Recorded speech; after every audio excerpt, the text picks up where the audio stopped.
Magandang araw po, welcome po sa aking channel, Love9 TV. Patalasasan po, meron po ba kayong mga properties na napapabayaan or non-performing assets? Plan nyo ibenta, pero wala kayong oras sa pagbenta nito. Kung ito'y pagkakatiwala nyo po sa amin, tawag lang po kayo sa aking numero, usap po tayo, gawin ko po ng video for free. Yes, libre po, wala po kayong babayaran. Tutulungan pa namin kayong mabenta ang inyong property. Kami na po bala sa marketing, sa boosting or paid ads. Even sa tripping, hindi na po kayo mapapagod sa pag-entertain ng mga buyers. Kami na po bala sa lahat. Tawag lang po kayo. Nandito po tayo ngayon sa Tagaytay kung saan meron po tayong bagong video presentation. Isang residential property na may lot area 216 square meters. May floor area po ito na 300 square meters. Ito po'y fully furnished. Halos bago pa po ito at hindi naman natirahan ni owner, gawa ng nasa Amerika po sila lagi. Ito po yung garahe, naka-tile flooring, maayos naman ang pintura ng ceiling at wall. Sa dulo po ay may access door papunta sa service area. At mula naman po dito sa garahe, ito naman po yung main door. At mamaya papasok tayo dyan, pero check po muna natin dito sa kabilang side ditong bahay kung saan meron po itong grotto at naka-landscape na rin po ito. Buong property po ay nakapakod na at meron pong disenyo ang concrete fence at yan po yung covered lanay na may security grill at ito naman po yung sa gilid ng bahay at ito naman yung facade. Napaganda po ng disenyo. Ito'y modern design. Meron pong pocket garden dito sa baba. Wala na po kayong papagawa dito, kaya ready for occupancy na po. Anytime po, once na ma-acquire nyo ito, pwede na po kayong lumipat. At ang kulang naman po, kayo at ang gamit nyo. Gawa ng ito'y fully furnished. Samahan nyo po ako, pasok po tayo. Welcome po dito sa bahay ni Ma'am at Sir. Ito po yung living area o salas.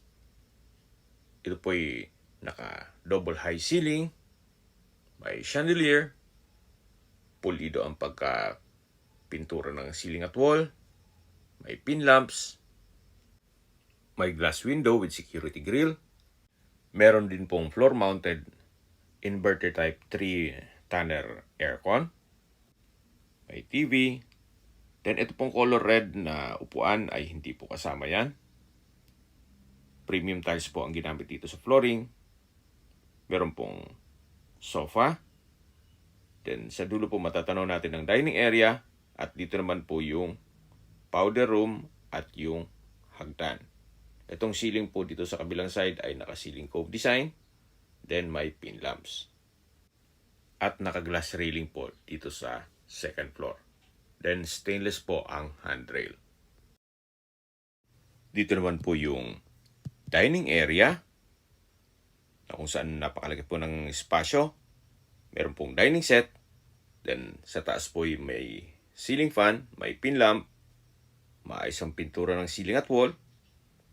Meron pong emergency lamp sa taas nito.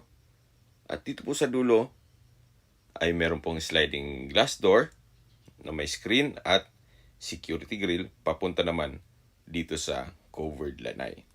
Ito po yung naka-tiled wall at meron pong iba't ibang variants ng orchids. So mula po dito sa dining area, meron pong maliit na partition na kung saan sa likod po niyan ay yung master's bedroom. Pero check po muna natin itong formal kitchen. Dito po sa formal kitchen ay malaki din ang espasyo. Meron pong modular kitchen cabinet, kitchen countertop with stainless sink and faucet, naka-tile flooring na rin po. Meron pong kitchen drawer, range hood, gas range, at naka-tiled wall na rin po ito. Napakanda po ng disenyo. May pantry na rin. At dito naman po sa kabila, ganoon din po. Meron pong modular cabinets and drawers. May espasyo para sa electric kettle at microwave. At dito naman po yung access door, papunta naman dito sa dirty kitchen. Ito pong dirty kitchen ay may kitchen countertop with double stainless sink and faucet. Meron pong storage ng kitchen utensils dito sa baba. At dito po sa taas, meron din pong wall-mounted kitchen cabinet. Kahit po dito, pulido po ang pagka-finish ng pintura. Meron pong another access door papunta sa service area. Mamaya pupuntahan natin yan na meron din po itong aluminum screen door. Yan po yung access door papunta sa formal kitchen at dito naman po yung common toilet and bath. Meron po itong bathroom sink, water closet with bidet, at meron pong body shower. From floor to ceiling din po ang tile bathroom wall.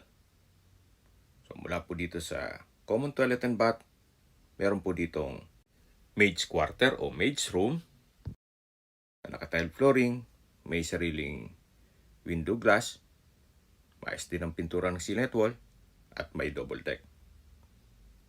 Sa taas po ay meron pong wall-mounted wooden rack. At may center lamp. Mula po dito sa maid's quarter, lipat po tayo. So ito naman po yung access door papunta sa service area o laundry area.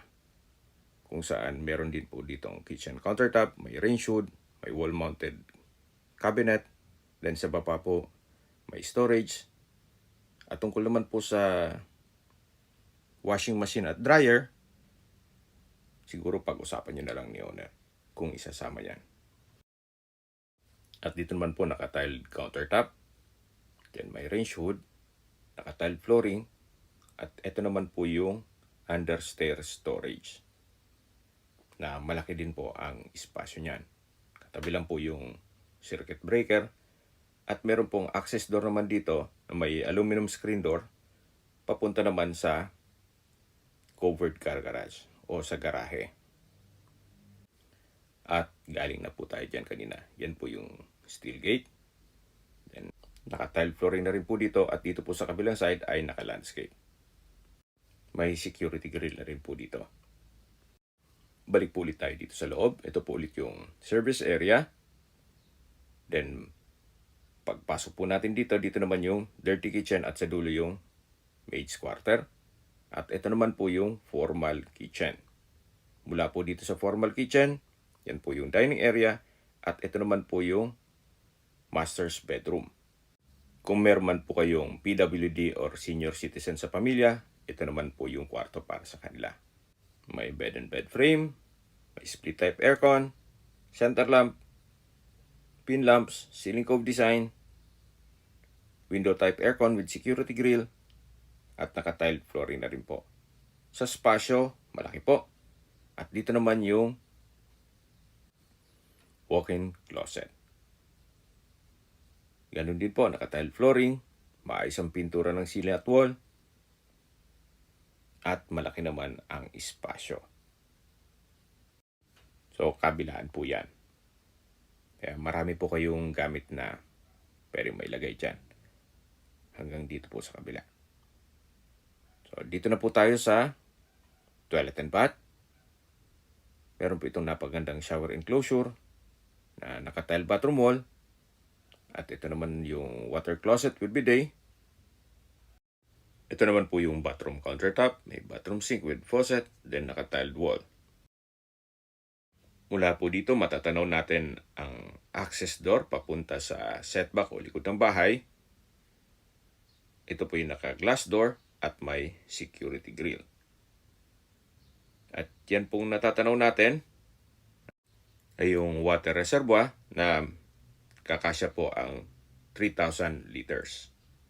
In case ng water shortage, mapapakinabangan po yan. Then naka-tile din po ang buong water reservoir. Babalik po ulit tayo dito sa loob ng toilet and bath dito sa master's bedroom. Ito po ulit yung walk-in closet at ito naman yung bedroom. Napakaganda po. Lalabas po tayo. So ito po ulit yung partition na katabi lang ng dining area. At ito naman yung access door papunta dito sa covered lanay na napresent ko na po kanina.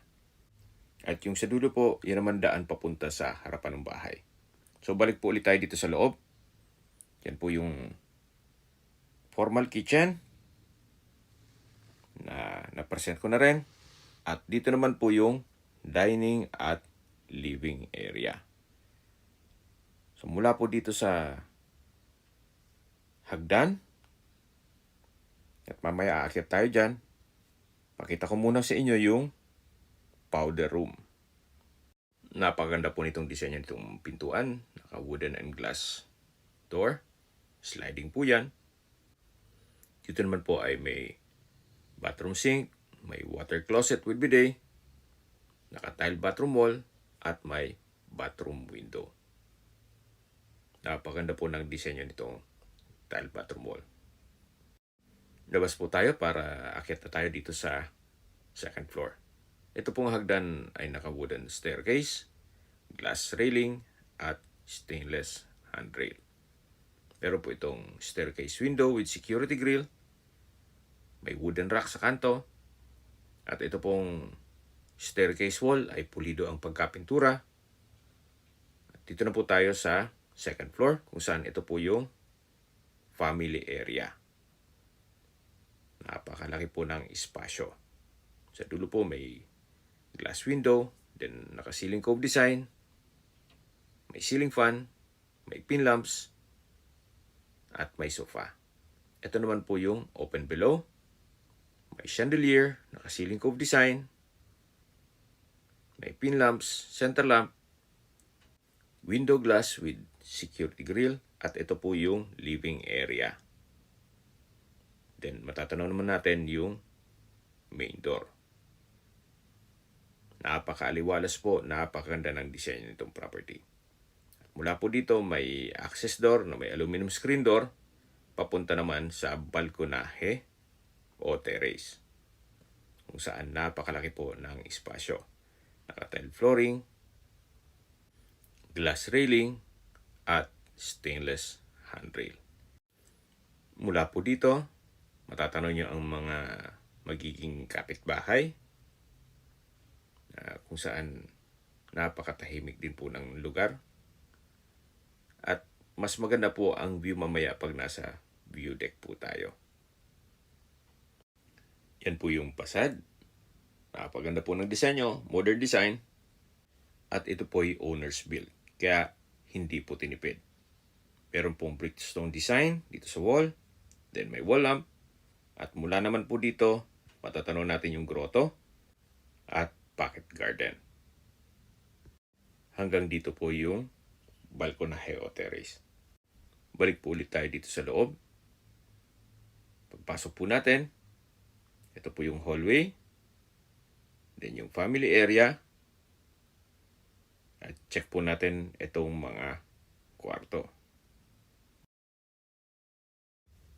Kung saan malaki naman po ang espasyo nito.